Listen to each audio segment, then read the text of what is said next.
శ్రీగురుభ్యో నమ. సదాశివసమారంభం వ్యాసశంకరమధ్యమం అస్మదాచార్యపర్యంతం వందే గురు పరంపరాం. నారాయణం నమస్కృత్యం నరం చైవ నరోత్తమం దేవీం సరస్వతీం వ్యాసం తతో జయముదీరయేత్. శ్రీగురుభ్యో నమ. వచన శ్రీ స్కాంద మహాపురాణం ఎపిసోడ్ 27 స్టార్ట్ చేసే ముందర 26లో ఏం చెప్పుకున్నా ఒక్కసారి చూద్దాం. ఇందు దానమిచ్చిన మనకు లోటు ఉండదు.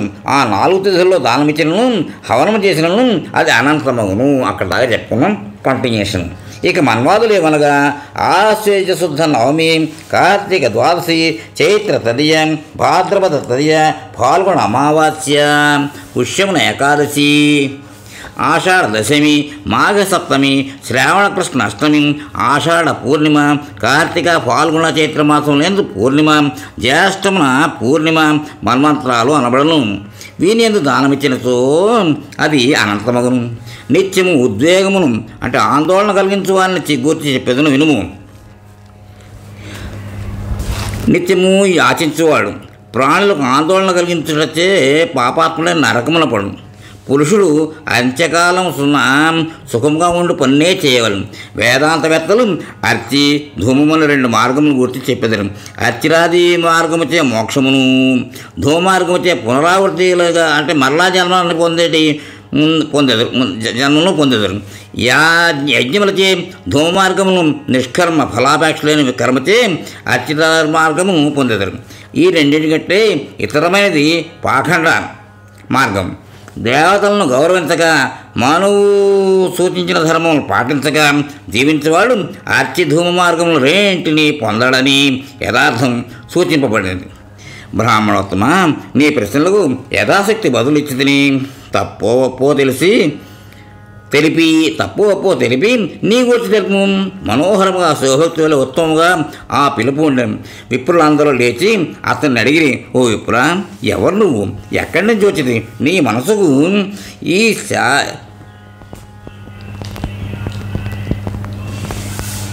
మనసుకు ఇష్టమైనదేమో చెప్పు అనగా ఇప్పుడు ఇట్లు చెప్పాను. నేను కపిలుడను వాడనని నారదునికి తెలియజేయండి. ప్రార్థించగలిగే వచ్చింది అనగా విని నేను నారదుడు, మాముని, నీవు కపులుడవే అయినచో నేను ధన్యుడిని. మేము ఇవ్వలేంది లేదు, నీకన్నా ఎక్కువగా యోగ్యుడు లేడు అనగా కపిలుడు ఇట్లు చెప్పాను. బ్రహ్మపుత్ర నారద, నీవు నాకు ఇవ్వవలసింది ఏమో చెప్పేదను విను. నాకు 8,000 బ్రాహ్మణులు, కలాప గ్రామవాసుల బ్రాహ్మణులకు నేను భూమిని దానమిచ్చదను. ఇది చేయమనగా నేనును మాట ఇచ్చేదని. అట్లే కానిమ్ము మహాముని, నీవును విప్రులకు ఉత్తమమైన స్థానము అంటే కాపీలమా అను దాన్ని ఏర్పడుతును. శ్రాద్ధములు కానీ అవసరములు కానీ వచ్చిన అతిథి విముఖుడైనచో ఆ ఆశ్రమం అంతా నిష్ఫలమగును. అతిథిని పూజించిన వాడు నరకములను పొందును. అతిథిని పూజించువాడు దేవతల చేత కూడా పూజింపబడును. కపిలముని దానములచే యజ్ఞములచే అర్చించి భోజనము సమర్పించిన వెంబట హారీతుడని మహాముని స్వయముగా ఆహ్వానింపబడి అతని పాద ప్రక్షాళనకు తన ఎడమ పాదం నుంచి నిలవగా సిద్ధ అప్సరోగణములు గట్టిగా నవ్వెను.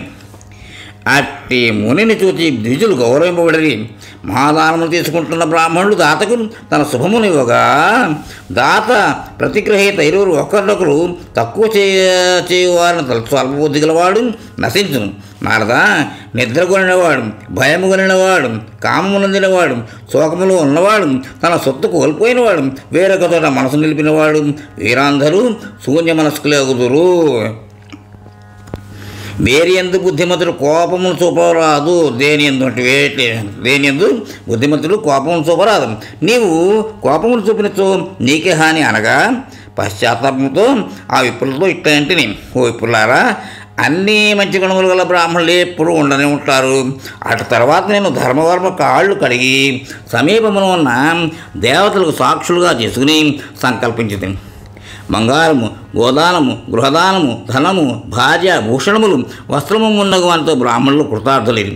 అప్పుడు దేవతల సంగమమున ఇంద్రుడు చేతినెత్తి తనను, ఎంతకాలం పార్వతీ శివుని శరీరంలో సగమును ఆశ్రయించి ఉండునో ఈ గణపతి మేము ముల్లోకములో ఎంతకాలం ఉండేదము అంతకాలం నారదుడు స్థాపించిన ఈ స్థానము నందు ఈ స్థానం ఆనందించుగాక. ఈ స్థానములకు లోపము తెచ్చువారికి బ్రహ్మ విష్ణు రుద్ర ద్విజ శాపములు కలుగుగాక అనగా వారందరూ అట్లే అని అనుమతించింది. ఇట్లు నేను స్థాపించిన ఈ స్థలమున ముని కాపీలుని స్థాపించింది. ఇట్లు ఆ 2 స్థానములు దేవకృతములు. తర్వాత ప్రసన్నులైన దేవతలు స్వర్గమునకు వెళ్ళిపోయారు. మహీసాగర సంగమం మహాత్మ్యము.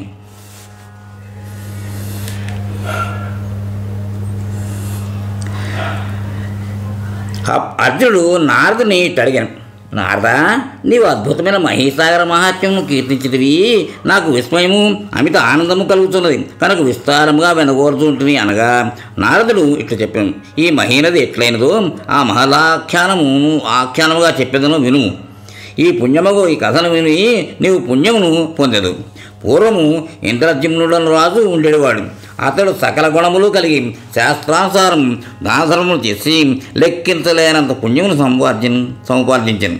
ఇట్టి పుణ్యములతో ఆ రాజు ఆ శరీరంతోడనే విమానం ఎక్కి ప్రజాపతి బ్రహ్మనివాసం చేరి అక్కడ దేవతలు కూడా పొందలేని భోగములను అనుభవించను. 100 కల్పములు గడవగా బ్రహ్మ తన సేవకే వచ్చిన రాజుతో, రాజశ్రేష్ఠ, భూమిపైకి వెళ్ళుము, ఒక క్షణము కూడా నా లోకమును ఉండరాదు. ఇది విని రాజు, బ్రహ్మదేవ, నా పుణ్యం ఎక్కువగా ఉన్నను, నన్ను ఎందుకు భూమికి పంపిస్తున్నారు అని అడిగాను. అప్పుడు బ్రహ్మ, రాజా, కేవలము గుప్తమైన పుణ్యము స్వర్గమును సాధించదు. ముల్లోకములలో విస్తరించిన నిష్కల్మష కీర్తి లేనిచో స్వర్గము ప్రాప్తించదు. ఇప్పుడు నీ కీర్తి భూమిపై ముక్కలై చాలా కాలమైంది. వెళ్ళి దాన్ని నూతనముగా కల్పించడం చేయము. నా లోకమును ఉండవాలని కోరిక ఉన్నచో అట్లు చేయము. అప్పుడు ఇంద్రజిమ్నుడు ఏమి చేయవలనో బ్రహ్మదేవుని అడగగా బ్రహ్మ ఇట్లు చెప్పాను, ఇప్పుడు నువ్వు చేయవలసింది ఇదేనని తలచుతూ ఉంటుంది. నీ కీర్తి తెలిసిన వ్యక్తిని తీసుకుని మరలా స్వర్గమునకు రమ్ము అనగా విని రాజు, కాంపిల్లి నగరమున గల జనులు మాకు ఇంద్రజిమ్న రాజు కానీ అతని పురము కానీ తెలియదు, వెళ్ళి ఎవరైనా చిరాయి ఉంటే అడుగు నాయన అంటూ వారు భూతలంపై మార్కండేయముని చిరాయుని చెప్పగా ఇంద్రజిమ్న రాజుకు ఆ రాజు మార్కండేయముని ఉన్న చోటుకు వెళ్ళి నమస్కరించి తన మనసులో ఉన్నదాన్ని చెప్పాను. అది విని మార్కండేయుడు, 7 కల్పములలో ఇంద్రజిమ్నుడను రాజా గొరవలేరు, ఏమి చెప్పగలను? రాజా, మరొక సంశయమును అడగమనగా ఆ రాజు నిరాశతో అగ్నిని ప్రవేశించబోగా ముని వారించి, నాకు చాలా పూర్వమిత్రుడైన కొంగ ఒకటి ఉన్నది, నాడీజంగుడు అన్న కొంగ నీ సంశయమును తీర్చును కనుక త్వరగా దాని వద్దకు వెళ్ళేదము అని హిమాచలం ఉన్న నాడీజంగుని వద్దకు వెళ్ళింది. ఆ కొంగతో మార్కండేయుడు, ఇంద్రజిమ్నుడను రాజును గూర్చి తెలియనా? రాముని గూర్చి ఇంద్రజిమ్నుడను రాజును గూర్చి తెలియనా అనగా, బ్రాహ్మణ, 14 కల్పములను స్మరించగలను, కానీ ఆ రాజును చూడటం మాట అటుంచి అతని వార్తను కానీ వినలేదు, గుర్తుకు రావడం లేదు. అటువంటి రాజు లేడు, ఇంత మాత్రము నేను ఎరుగుదును.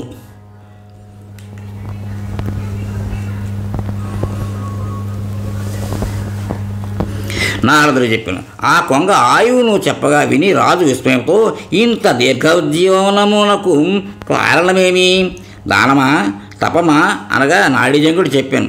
నేతి కంబడి మహాత్మ్యముచే శివానుగ్రహముచే దీర్ఘజీవనము కలిగినది, ఇప్పుడు శాపముచే ఈ బకశరీరము కలిగినది. దాని గురించి చెప్పిన నేను పూర్వజన్మలో నేను పరాశర గోత్రజులకు విశ్వరూపుడును గొప్ప మునికి బాలునిగా ఈ భూలోకమును జన్మించింది. బాలకుడుగా బకుడను పేరుతో తండ్రికి ఇష్టడై ఉంటూ ఒకనాడు తండ్రి పూజించు మరకతలింగమును బాలభావముతో దొంగిలించి తిని నా తండ్రి నన్ను పిలిచి విషయం అడిగిన. నేను బాలభావంచి తండ్రి తినుబండారములు ఇచ్చునని తలచి నేతి పాత్ర నుంచి తీసి లింగమును తండ్రికి ఇచ్చివేసి కాలం సమీపించి నేను మరణించిన తర్వాత రాజనివాసమున జన్మించింది. ఇట్టి రాజజన్మతో శక్తిని అనుసరించి లింగములను నేతితో కప్పుతుండగా శివుడు ప్రసన్నుడై నాతో ఇట్లను, పూర్వజన్మయందు నీవు చేసిన ఘృత కంబళ పూజతో సంతసించుకుని నీకు రాజ్యమును ఇచ్చుతుంటిని, ఇష్టమైనది కోరుకున్నమనగా నేను గణముల ఆధిపత్యమును పొంది కైలాసం ఉండగా వెంటనే నేను కామమును పొంది చపలముగు లక్ష్మిని పొంది విధివశాత్తు దానిని ధరించటకు శక్తులను కాకపోయి తిని.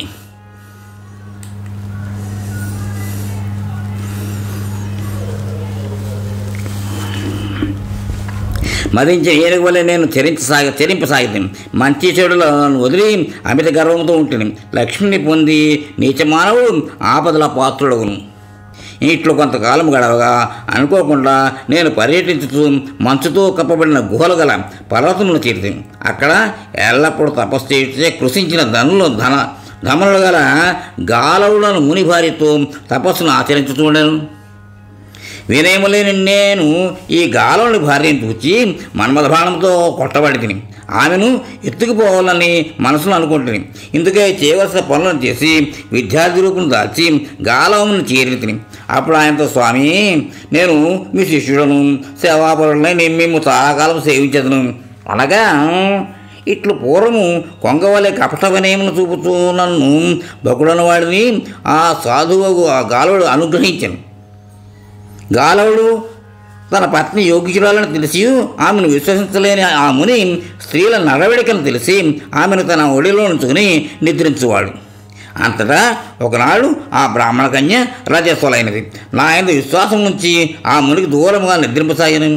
నేను ఒక దొంగ వేషం ధరించి రాత్రి సమయమున ఆమె ఎత్తుకుని ప్రయత్నించింది. అప్పుడు ఆ బాలికి పెద్దగా అరుచుతూ ఉండగా, వద్దు వద్దు అని నేను అనగా గొంతును గుర్తించి మునితో ఇట్లను, ఈ దుష్టుడు కొంగవలే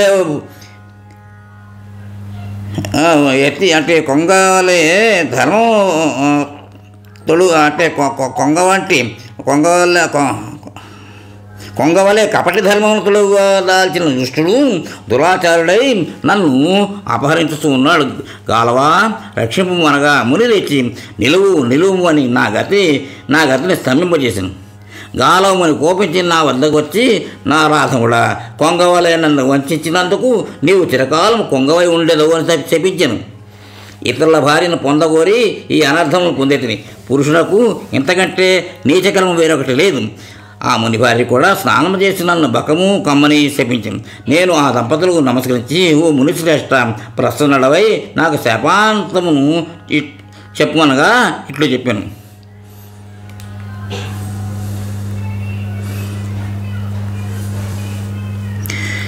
ఇంద్రజిములను రాజుకు కోల్పోయిన కీర్తిని ఉద్ధరించట్లో నీవు ఎప్పుడు సహాయపడదవో అప్పుడు మోక్షమును పొందెదవు. అట్లు కశ్యప వంశజుడు నేను మునిశాపించే కొంగనై అప్పటి నుండి హిమాచల పర్వతమున వసించుతూ ఉంటుంది. మరకతలింగమును నేతిలో ముంచుట చేత నా రాజ్యము చిరాయువు కలిగను. గాలవముని శాపము చేత నాకు కొంగగా మారుట సంభవించడం జరిగినది. ప్రద్యుమ్న రాజు అడిగిన దాన్ని అంతయో చెప్పాను. బిల్వదళ మహాత్మ్య వర్ణనము. ఇది నెక్స్ట్ ఎపిసోడ్లో చెప్పుకుందాం. స్వస్తి. ఇంతవరకు మన ఛానల్కి ఎవరైనా సబ్స్క్రైబ్ చేసుకోకపోతే ఇప్పుడే ఈ క్షణమే సబ్స్క్రైబ్ చేసుకుని ఆ పక్క నుండి బెల్ బటన్ మ్రోగించి మమ్మల్ని ప్రోత్సహిస్తారని మనస్ఫూర్తిగా కోరుకుంటూ